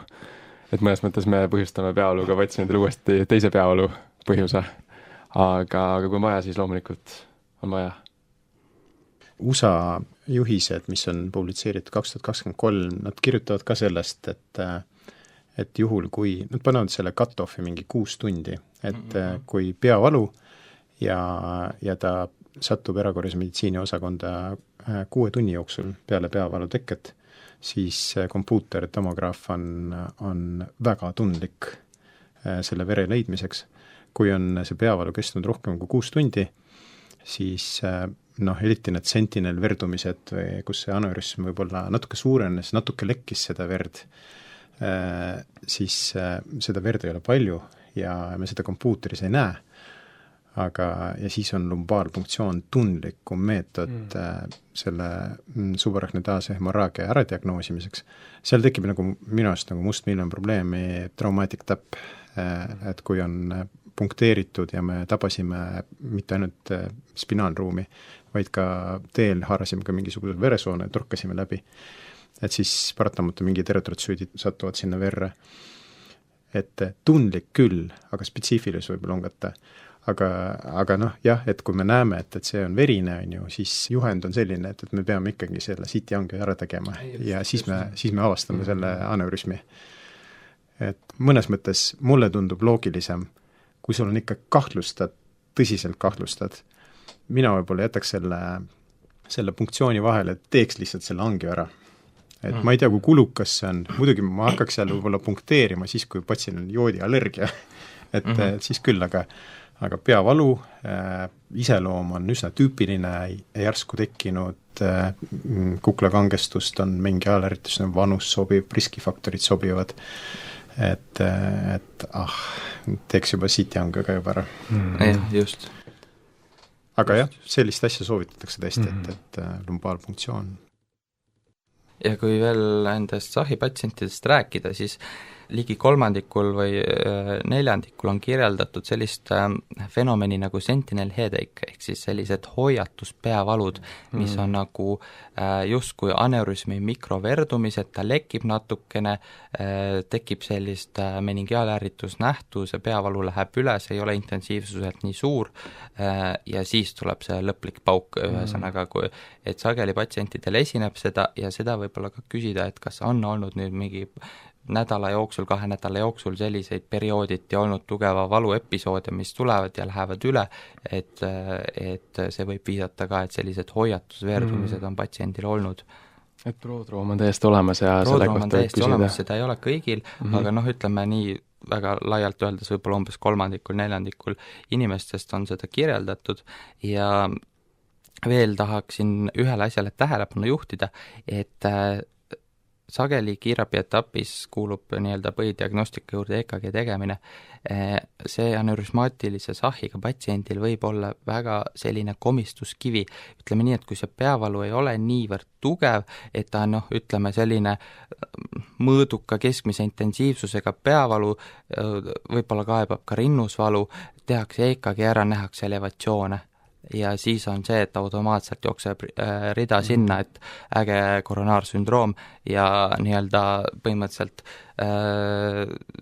pimestab kiirabitöötaja seda võrd ära, et angiosse kõne ja EMOsse ette teatamine ja minnakse kui ägeda koronaarsündroomi kahtlusega EMOsse ja on saab hepariini ja on olnud niiviisi, et pärast need patsiendid nii-öelda kardiointensiivist suunatakse, tehakse kompuuteri ikkagi lõpuks ära, nähakse, et seal on SAH ja siis käsitlus muutub, jõuavad nad teise intensiivi. Aleksander, on sul olnud kogemus sellega? Et jaa, tegelikult see on täitsa õige jutt, et selliseid juhtumeid on olnud mitte ainult kliinikumis, vaid ka PERHis. Mul tuleb meelde, et haiget on ravitud nagu infarktiga, viidud angiosse ja ta oli kardiogeenses šokis ka muidugi.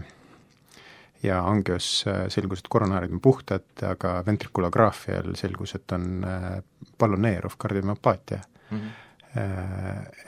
Takotsubo sündroom. Ja kõikidel sellel hetkel läks meelest ära, et see haigus algas peavaluga.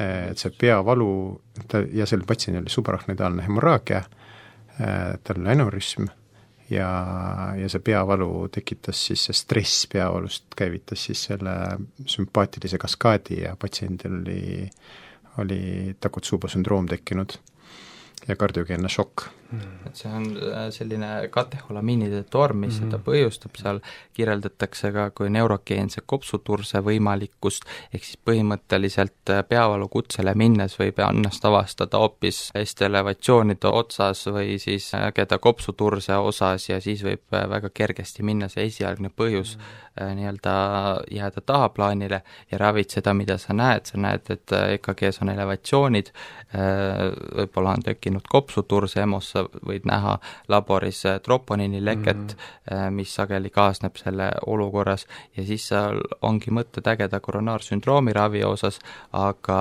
võib kergesti tahaplaanile jääda see, et millest asi alguse sai, et tegelikult seal taga oli peavalu ja see peavalu põhjus võis olla või oli siis aneurüsmi ruptuur, mis kogu selle kaskaadi nii-öelda käivitas ja isegi EHOL on kirjeldatud, et seal nähakse sellist segmentaarset kontraktsiooni häiret, et tegelikult igati sellisele ägeda koronaarsündroomi esinemisele sobiv kõik punktid täidetud.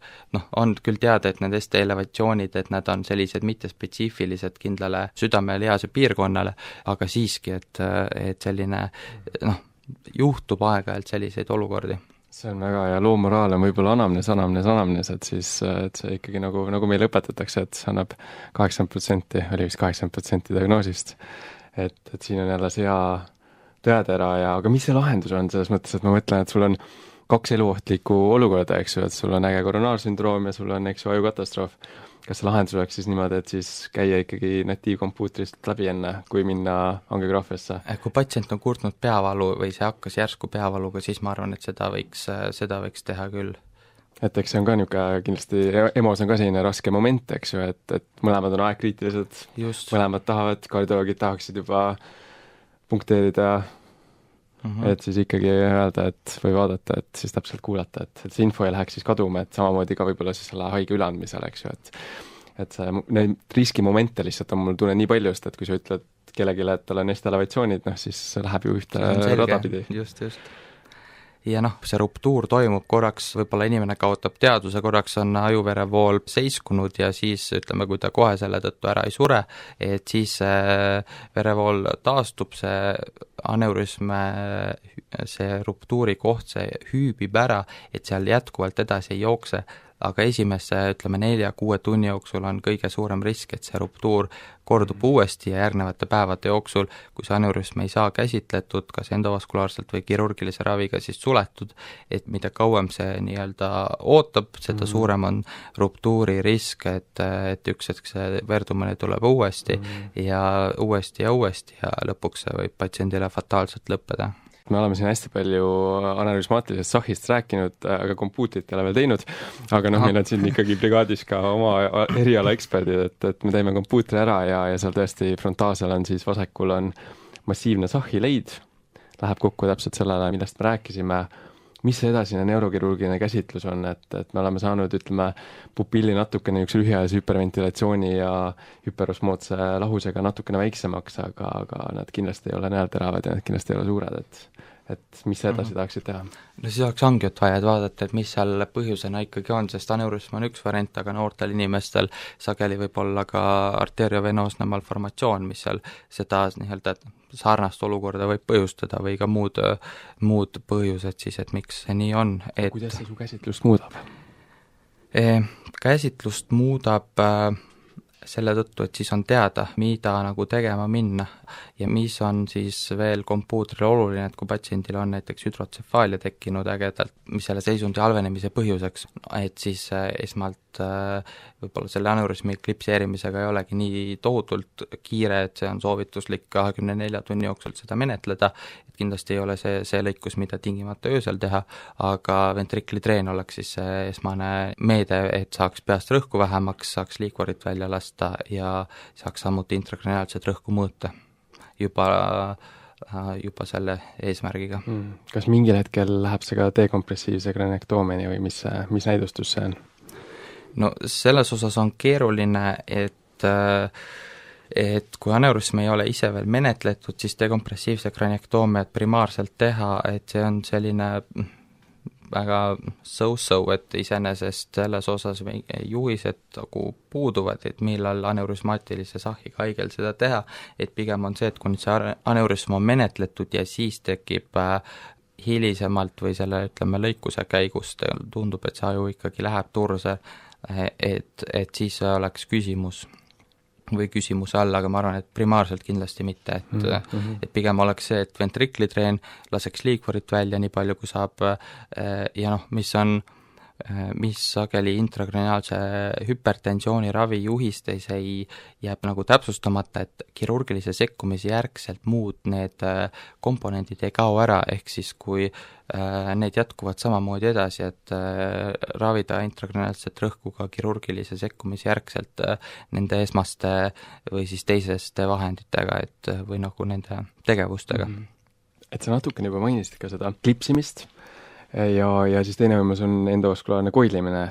Et kuidas see või mis nende erinevus on, et kui korraks lahti rääkida see pool ka?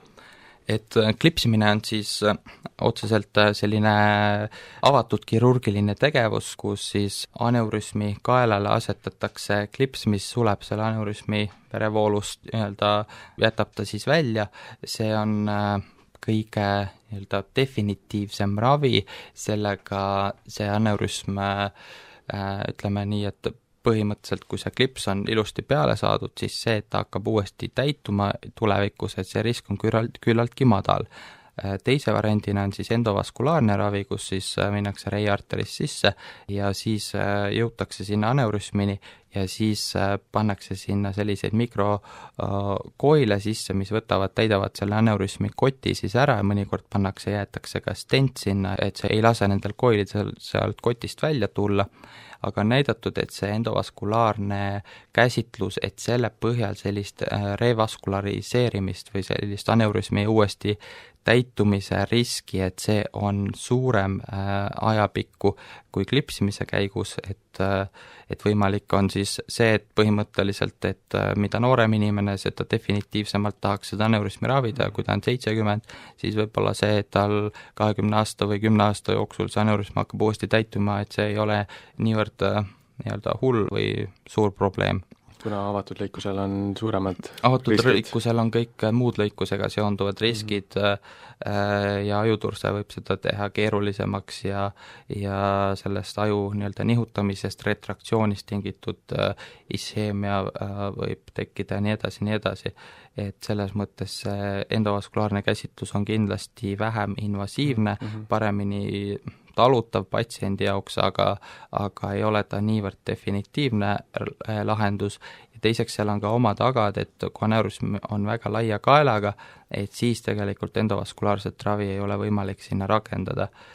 Et see on niiviisi, et see sõltub lokalisatsioonist, kas on karotiid, nii-öelda bassein või vertebrobassilaarsüsteem, et seal on ka nii, et endovaskulaarselt on selle vertebrobassilaarsüsteemi aneurüsmi hõlpsam käsitleda ja kirurgiliselt siis karotiidsüsteemi aneurüsme hõlpsam käsitleda. Kas teoreetiliselt on võimalik ka neid kuidagi kombineerida? Ägedas faasis koilid ja pärast hiljem definitiivne ravi klipsimise teel? Või sellist võimalust ei ole? Põhimõtteliselt on ja ma arvan, et suuremates keskustes seda võib-olla on isegi katsetatud küll, aga mitte nii-öelda rutiinselt, aga Eesti tasemel on meil see, et Tartus see endovaskulaarne ravi ei ole kättesaadav, ehk siis kõik aneurüsmid lähevad klipseerimisele ja Tallinnas on just see endovaskulaarne ravi nagu nii-öelda põhiliseks käsitluseks, et kõik, mida vähegi õnnestub, need koilitakse ära. Ja mõned üksikud ka on siis saanud kirurgilise käsitluse. Ja on ka aeg-ajalt ette tulnud, et patsiendi saadame PERH-ist siis Tartusse, kuna endovaskulaarselt ei saa seda menetleda, et siis saaks kirurgilist ravi pakkuda patsiendile. Okei, et see pädevus on nagu jaotunud siis jah, et siin tegelikult ongi oluline, et või peaks olema, et see keskuste vaheline hea koostöö, et leida patsiendile see parim lahendus tegelikult, et see on võib-olla see koht, mida veel peaks tulevikus arendama, et osad patsiendid saadetaks Tartust tükist PERH-i ja osad PERH-ist tükki siis, et nii-öelda leida parim lahendus.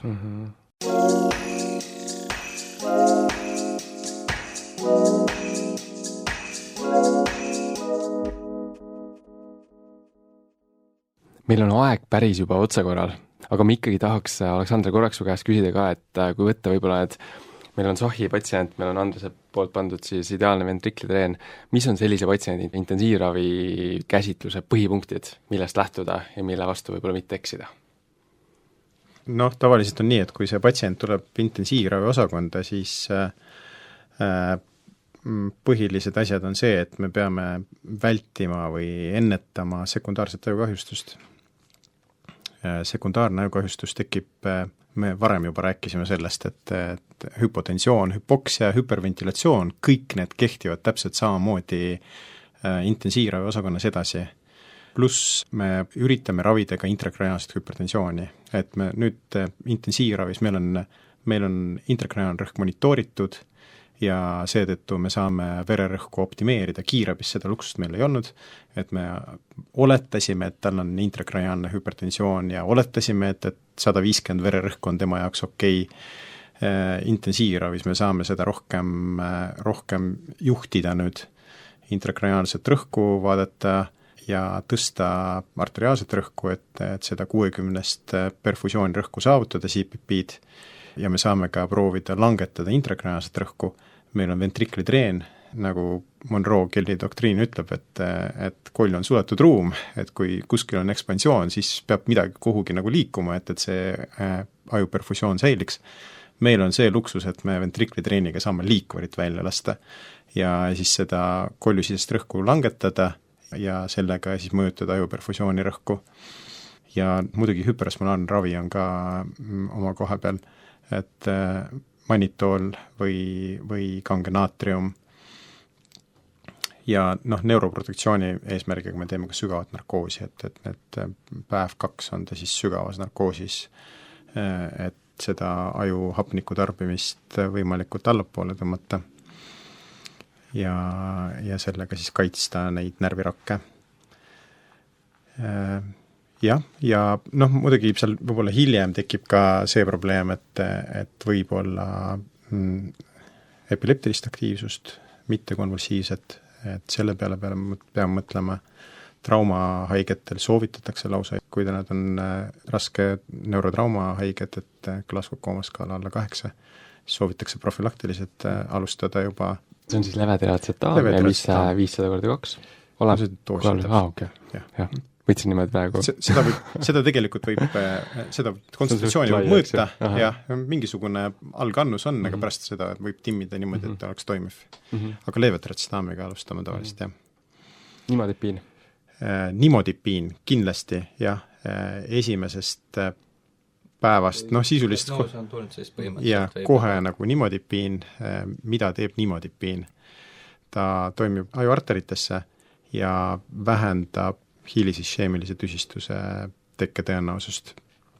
See hilisisheemiline tüsistus tekib tavaliselt 2. nädala jooksul, reeglina peale verdumist ja võib olla väga raskete tagajärgedega, et see isheemia võib olla päris suur ja võib isegi fataalselt lõppeda.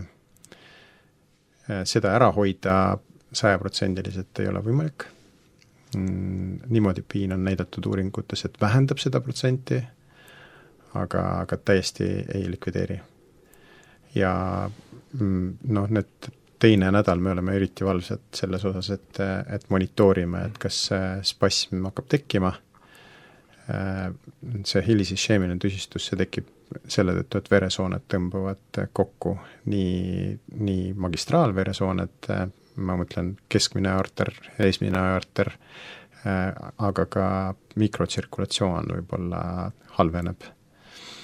Ja me monitoorime seda tavaliselt, kui on võimalik teadust hinnata ja neuroloogiat, siis me jälgime neuroloogiat ja teadust ja lisaks me teeme Dopplerit, mõõdame veresoontes voolukiirust, et kui veresoon hakkab ahenema, siis voolukiirus kiireneb, selle kaudu me saame aru, et see veresoon hakkab spasmi minema.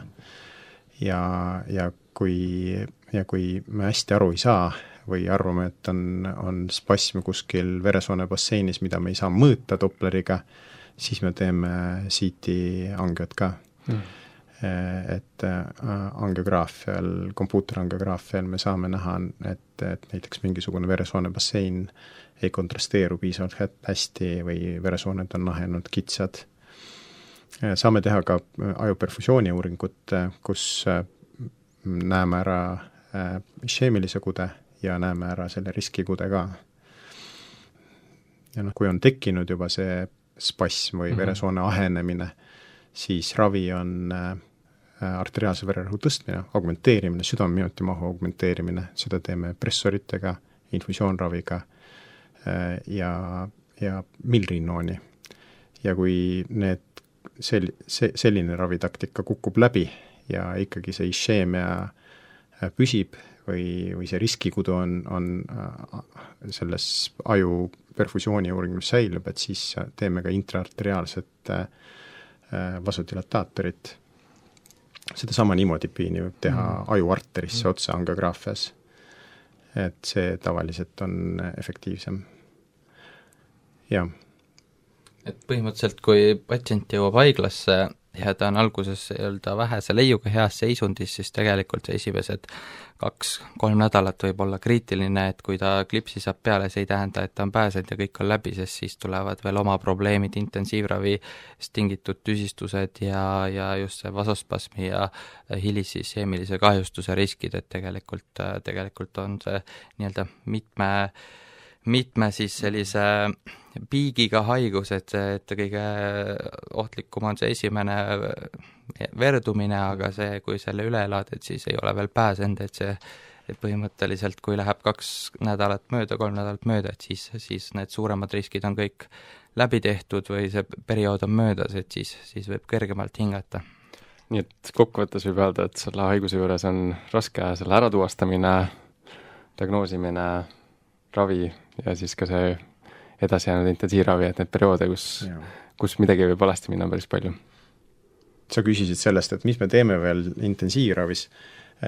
Tavaliselt need haiged, kellel on subarachnoidaalne hemorraagia, nagu tal, me gradeerime või klassifitseerime kuhugi rühma, on ju, et meil on hinnangusüsteemid, Tallinn võib-olla kasutab ka HAND-HES gradatsiooniskaalat.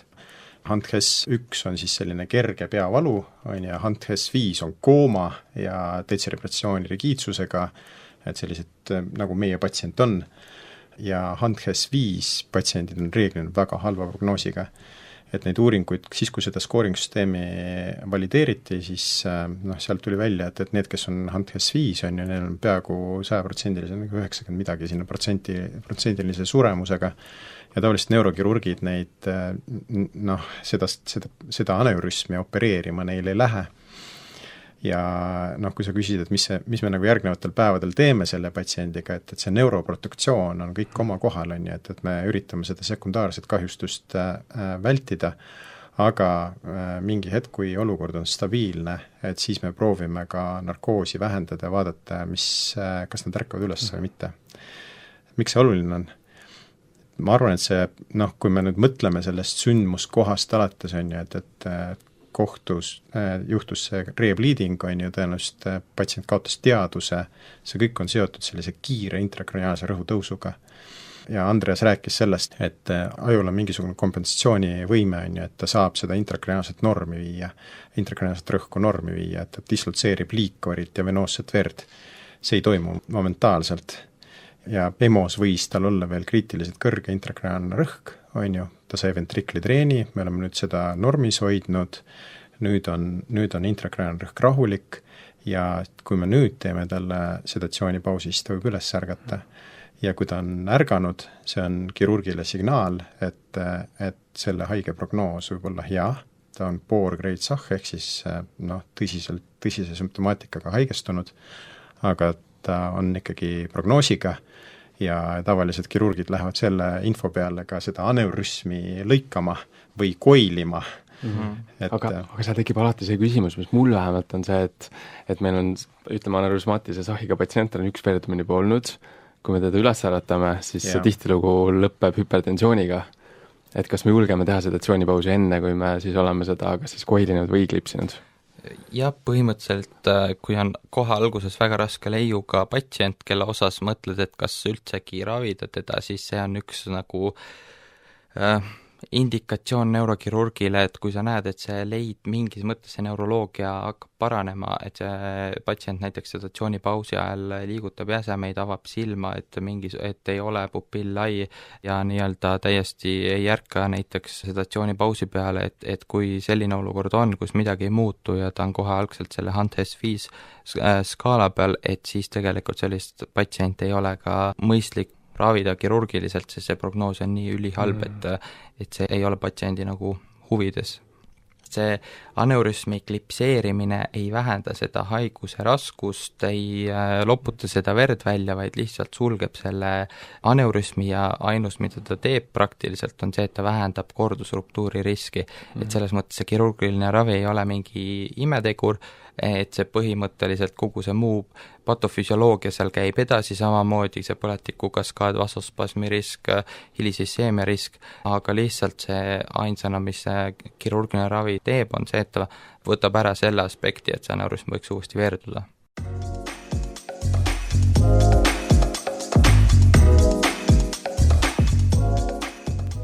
Nagu kiirabis ikka, siis me kahjuks ei saa patsiendi juurde edasi jääda. Peame jätma siis patsiendi Aleksandri kolleegide hoole alla ja ise sõitma Mustveele tagasi, sest et Mustvee on olnud nüüd katteta ja me peame sinna tagasi minema. Kiirelt, kokkuvõtlikult üks lühike mõte, mis võib-olla see on suur ja lai teema, aga üks lühike mõte, mis inimestele kaasa anda siit osast. Aleksander, ma alustan sinust. Me rääkisime väga palju täna peavalust ja ma tahakski seda öelda, et peavalu on tegelikult oluline sümptom, mis võib olla ka ainuke sümptom algava ajukatastroofi puhul. Et selle peale peab mõtlema ja kui teil on tõesti, ma pakkusin praegu ühe mingisuguse süsteemi, on Ottawa subarachnoidaalse hemorraagia süsteem, aga kui teil on mingid muid trauma puhul ka ja tegelikult peavalu võib olla ka ainuke sümptom, on ju. Trauma puhul on ka neid tööriistu, millega välja selekteerida need potentsiaalsed ohtlikud haiged. Need on Nexus, HCD Rule ja New Orleans ja Canadian ja neid on erinevaid, nad on kõik väga tunlikud, kasutage neid, et see peavalu võib olla päris oluline sümptom, mis võib vihjata sellele, et asi on halb. Ja meie juhtumil ka tegelikult see progresseerus väga kiiresti, see alguse tavakutsest, siis ta hakkas oksendama, siis tekkis teadushäire kuni koomani välja, aga see võibki päriselt nii minna. Et selles mõttes, et see ei ole, ütleme, SAHi puhul nii eriline, et see võibki lihtsalt, et võibki olla niimoodi, et oleksime läinud 5 minutit varem ära sealt kutselt, oleksime saanud korduskutse võib-olla poole tunni pärast. Ja võib-olla üks asi veel, ma kiiresti ütlen, et mulle tundub see nagu väga oluline, et kui see haige on juba teadvusetu, siis tegelikult ma arvan, et trauma puhul räägitakse sellest kõige rohkem, aga ükskõik milline teadvusetu haige, kellel potentsiaalselt on närvirakud ohus ja halvasti perfundeeritud, 3H on olulised. Et hüpoksia vältimine, hüpotensiooni vältimine ja hyperventilatsioon. Et need 3H on nagu kriitilised, et prehospitaalsed etapil peab neid vältima. Kuidas? See on nagu selline laiem teema, aga nende peab mõtlema. Andres, mis kokkuvõte sul? Mina tooks selle välja, et kui ei ole just tekkinud peavalu või siis ei ole nii halvim peavalu elus, et see ei välistaks automaatselt ajukatastroofi, vaid pidada seda ikka nii-öelda kuklas omal meeles, et ka see on võimalik, et see peavalu tekkis 2 päeva tagasi või et see ei olegi halvim peavalu elus ja see on sellise mõõduka tugevusega, et ikkagi nii-öelda kahtlustada neid raskeid haiguseid või seisundeid ja lisaks see, et kui mõelda, et peavalu tekkis ja see oli see kutse, aga tegelikult tuleb välja, et on näiteks EKG-s muutused, et see ei läheks siis rada niipidi, et see unustame selle peavalu, et seda peaks ka ikkagi meeles pidama, et see võib olla see potentsiaal või selle olukorra nii-öelda algpõhjus, mis need ülejäänud muutused siis päädis tulema. Jah, selle ma võtan kindlasti siit osas kaasa, et seda mitte ära unustada ja sellele tähelepanu pöörata. Nii, aga meile väga meeldib ka, kui teie, head kuulajad, meile tagasisidet kirjutate ja jagate oma kogemust ja oma arvamusi ja siis samamoodi võite ka selle osa või selle teema kohta, et kui teil on mingeid häid nippe-trikke peavalu patsientide käsitlemise juures, et siis kindlasti jagada. Ja ma pean jagama saime ühe väga toreda kirja. Et ma pean ka jagama seda, mis meile siis üks kuulaja saatis, kus ta kõigepealt jagas, et ma jään iga õhtu mõnda Deltakutse osa kuulates magama. Seda rõõmu, kui Spotify'sse minnes on teie konto juures siin ja täpike, et kuu tipphetk. Et nüüd sa saad siis ka Andreast Aleksandrit kuulata ja aitäh, et olete pannud mulle vähe mõtte peale ühenduse lõpetamist arsti minna. Samuti on teie podcast aidanud raskematel hetkedel leida taas seda kirge ja motivatsiooni meditsiini vastu. Pange veel võimsamalt edasi, vinged olete ja teete õiget asja. Et nii äge, et võib-olla sarnane siis käik nagu sul ühendusest arstist edasi veel neurokirurgiasse spetsialiseerunud, et võib-olla siis meie ägedal kuulajal on siis sama teekond. Ja aitäh, et kuulasite tänast episoodi. Et kui te tõesti Deltakutse meeldib, et siis kutsume üles teid meie sisuga aktiivselt kaasa lööma, jälgige meid erinevatel sotsiaalmeediaplatvormidel, külastage veebilehte deltakutse.ee, paneme selle teema kohta ka, teeme konspekti, et siis saab kõiki neid tarkusi kiirelt ja mõnusalt üle vaadata. Ja kirjutage kommentaare Spotify's ja jätke arvustusi, et teie tagasiside on alati väga väärtuslikud. Ja järgmine episood on meil siis järgmine avalik salestus, kus me siis räägime kriitilises seisus lapsest. Nii et järgmise korrani. Aitäh! Head aega!